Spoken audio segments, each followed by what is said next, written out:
How to download MovieBox on iPhone. Hello guys, this is Atticus and welcome back to another tutorial video. In today's video, I'll teach you guys how you can download MovieBox on your iPhone. So without any further ado, let's dive right into it. So the first step is make sure that you're connected to your internet and you have a stable connection. After you check that, you can head over to your App Store, open up your App Store, and after you open up your App Store, head over to the search bar on the bottom right and then tap on your text area on the top. Simply search for MovieBox.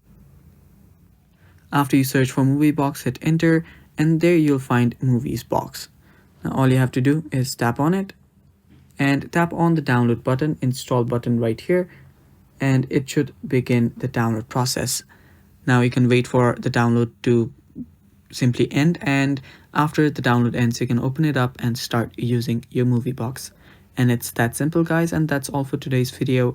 Thanks for watching, stay tuned for more, and bye bye.